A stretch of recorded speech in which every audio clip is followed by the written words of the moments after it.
दोस्तों, आज हम आपको बताने जा रहे हैं कि एक मालिक या एम्प्लॉयर या सेवा योजक को अपने यहाँ कर्मचारी रखते समय किन किन बातों का ध्यान रखना चाहिए। तो दोस्तों, आज हम इस विषय पर आपको बताएंगे कि जब हम कारखाना खोलते हैं तो हमें किस तरह कर्मचारी अपने यहाँ नियुक्त करना चाहिए। बड़ी इम्पोर्टेंट वीडियो है, इस वीडियो को पूरी देखें, ज़रूर लाभ मिलेगा। तो मेरा नाम राकेश कुमार गुप्ता, एडवोकेट। मेरा टेलीफोन नंबर 9837444798। मैं आपको जो जानकारी दे रहा हूँ अपने 30 वर्षों के अनुभव के आधार पर दे रहा हूँ। साधारण बोलचाल की भाषा में आपको बताने जा रहा हूँ कि किस तरह से एक मालिक को अपने यहाँ कर्मचारी रखते समय किन किन बातों का ध्यान रखना चाहिए। अभी मैं आपको इस वीडियो को लाइक करने के लिए नहीं कह रहा हूँ। अब आपको अगर वीडियो पसंद आए तो इसे लाइक करें, सब्सक्राइब करें और अन्य 10 व्यक्तियों को ज़रूर भेजें जिससे वो भी इसका लाभ उठा सकें। तो आइए दोस्तों, आते हैं अपने मूल विषय पर। ये तो बात सही है कि जो व्यक्ति कारखाना खोलता है वो बहुत बातों का ध्यान रखता है। सबसे पहले किसी भी कारखाने को खोलने के लिए पैसा कहाँ से आएगा, मशीनरी कहाँ से आएगी, किस जगह कारखाना लगाना है, कहाँ से कच्चा माल खरीदना है, कहाँ पर तैयार माल बेचना है, किन किस विभाग में रजिस्ट्रेशन कराना है, क्या निर्माण करना है, ये सब बातें वो ध्यान रखते हैं और तभी वो कारखाना लगाते हैं। लेकिन ये रथ का एक पहिए के रूप में माने जाते हैं। रथ का एक दूसरा पहिया भी होता है जो अनिवार्य होता है उस कारखाने को चलाने के लिए कर्मचारी की नियुक्ति। कर्मचारी की आवश्यकता हर एक कारखाने में पड़ती है। मैं आपको बताऊं, एक बार क्या हुआ, बहुत छोटी सी स्टोरी है। एक सेठ जी थे, उनका लड़का इंजीनियर बन गया और उन्होंने विदेश में जाकर जर्मनी में शिक्षा ग्रहण करी। इंडस्ट्री लगाने के लिए कैसे लगाते हैं, पढ़ लिख के आया और जर्मनी के ही कर्मचारी आए, उन्होंने यहाँ पे फैक्ट्री लगा दी। अब जो फैक्ट्री लग गई, फैक्ट्री चलाने का समय हुआ, उद्घाटन के लिए सभी लोग आ गए, सभी सम्मानित व्यक्ति आ गए, बटन दबाया गया, लेकिन मशीन एक भी नहीं चली। क्यों? क्योंकि उन्होंने उस मशीन पर कार्य करने वाले कुशल कारीगरों की नियुक्ति नहीं की। उन्हें पता ही नहीं है मशीन चलाने वाला है कौन, कौन चलाएगा, और फैक्ट्री वहीं पर फेल हो जाती है। इसलिए दूसरा पहिया वो कर्मचारियों का है जो उस फैक्ट्री को चलाता है। क्योंकि क्या होता है कि हम लोग जब लोग फैक्ट्री चलाते हैं तो उसमें जो कर्मचारी रखते हैं उसमें एक HR की भूमिका, ह्यूमन रिसोर्सेज मैनेजमेंट मैनेजर की बहुत अत्यधिक सबसे ज़्यादा काबिलियत होनी चाहिए, तभी वह अच्छे कर्मचारी नियुक्त कर सकता है। होता क्या है कि हम लोग किसी की सिफारिश पे या किसी ऐसे व्यक्ति को HR के रूप में रख लेते हैं जिसे कानून की कोई जानकारी नहीं होती और ना ही कोई HR का अनुभव होता है, और अगर अनुभव होता भी है 1-2 साल का किसी के अंडर में कार्य किया हो, और वो HR के रूप में नियुक्त कर लेते हैं और फिर वो अपनी मर्जी से अपनी योग्यता के अनुसार कर्मचारी रखता है। लेकिन दोस्तों, मैं आपको बता दूं, HR की पढ़ाई पढ़ के HR बनना अलग बात है, और उसको अनुभव के आधार पर HR जो कार्य करता है उसकी अलग बात है। मैंने बहुत देखा है कि जो लड़के LLB पढ़ के आते हैं वो अपने आप को एकदम शुरू में वकील समझने लगते हैं, लेकिन पढ़ाई अलग है और कोर्ट की लैंग्वेज अलग है। जब तक वो किसी वकील के माध्यम, सीनियर वकील के यहाँ अंडर में कार्य नहीं सीखेंगे, तब तक कोर्ट में काम करने के काबिल नहीं होंगे और कभी भी सफल नहीं हो सकते, क्योंकि वो जानकारी अवश्य है।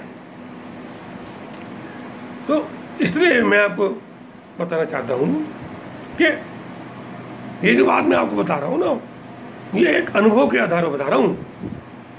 मैंने बड़ी बड़ी कंपनियों के मुकदमे लड़े, उनके यहाँ जो HR के व्यक्ति आते हैं लेबर कोर्ट में,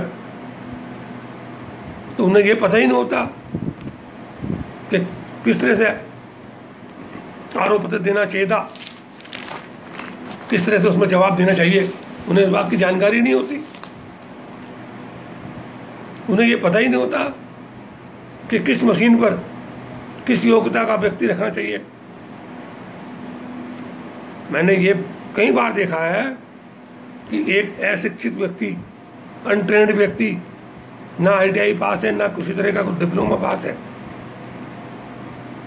उसे रख लिया, हाई स्कूल इंटर पास, और उसे मशीन पे लगा दिया। होता क्या है, एक दिन में नहीं, 2 दिन में, 4 दिन में उसका हाथ कट जाता है, या उसका पैर कट जाता है, या किसी पट्टे मार के उसकी मृत्यु हो जाती है, वो मर जाता है। हुआ क्या? एक तो प्रतिष्ठान की बदनामी, सबसे बड़ी बात। दूसरा, हजारों लाखों रुपए का नुकसान व्यापारी का हो गया, मालिक का हो गया, देना पड़ेगा प्रतिकर।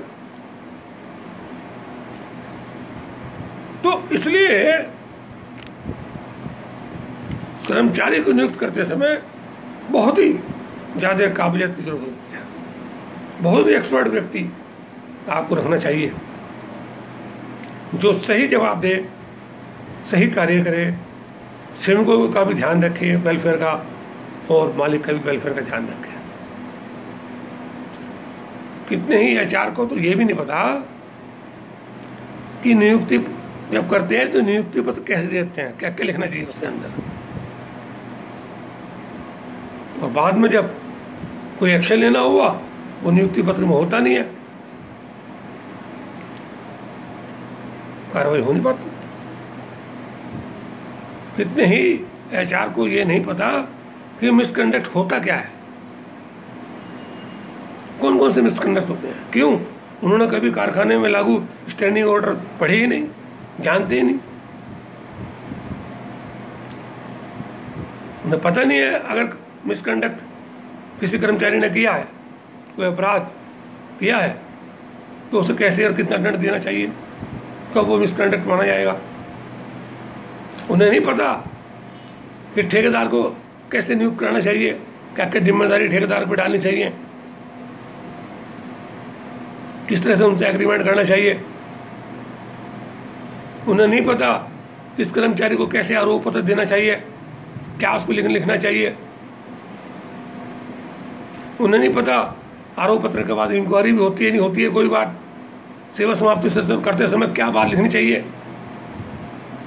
उल्टी सीधी बात लिख देते हैं और बाद में फिर लेबर कोर्ट में मुकदमा हार जाते हैं मालिक, हजारों लाखों रुपए बैक पेजेस का देना पड़ता है। जानकारी ना होने के कारण ऐसा होता है। इससे होता क्या है, प्रतिष्ठान की प्रतिष्ठा खराब हो जाती है। हर व्यक्ति और अधिकारी ये जानने लगता है तो ये अधिकार, ये जो प्रतिष्ठान है ये गलत है, इसके मालिक गलत है, आरोप तो मालिक पे आएगा ना। और ये अपने कर्मचारियों को सही तरीके से कार्य नहीं कराते और बिना किसी कारण के उसको हटा देते हैं, सेवा समाप्त कर देते हैं। ठीक। और जो एक्सपर्ट समझदार कर्मचारी होते हैं उस प्रतिष्ठान में आते ही नहीं, नौकरी नहीं करने को तैयार होते हैं, क्योंकि वो भी देखते हैं कि इस प्रतिष्ठान की गुडविल क्या है, ये प्रतिष्ठान किस तरह कार्य करता है, ये हमें जो वहाँ से छोड़ के आ रही है हमें पूरा कार्य रखेगा नहीं रखेगा, ढंग से कार्य कराएगा नहीं कराएगा, क्योंकि उसे पता है इनके HR के व्यक्ति है ही नहीं इस काबिल, उन्हें पता ही नहीं है कानून क्या है। तो ये बातें बहुत ज़रूरी होती हैं, वरना तो क्या होगा, प्रतिष्ठान या इंडस्ट्री फेल हो जाती है। किसी भी प्रतिष्ठान और इंडस्ट्री को चलाने के लिए ये देख लो कि उसका HR करने का व्यक्ति काबिल है या नहीं है, वरना कंपनी आज भी डूबी कल भी डूबी। कोई भी अच्छा एम्प्लॉयर उस कंपनी से कोई भी कॉन्ट्रैक्ट नहीं करना चाहता। उसे पता है कि टाइम पर माल नहीं उपलब्ध करा सकता इसके HR के व्यक्ति, अपने कर्मचारी पर इनका होल्ड नहीं है।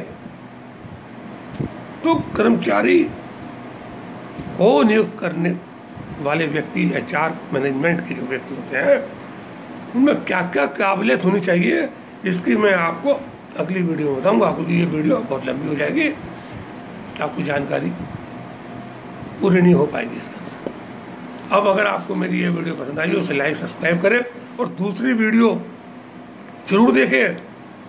ये हर एक एम्प्लॉयर के लिए ज़रूरी है और महत्वपूर्ण है।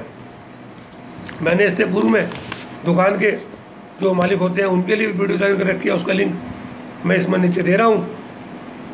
और अगर आप सबके शुभचिंतक हैं, अपने इंडस्ट्री की एसोसिएशन के अध्यक्ष बनना चाहते हैं, तो इस वीडियो को आप कम से कम 10 एम्प्लॉयर को और भेजें, वो भी जानें और समझें कानून को, तभी आपकी मान प्रतिष्ठा ही बढ़ेगी।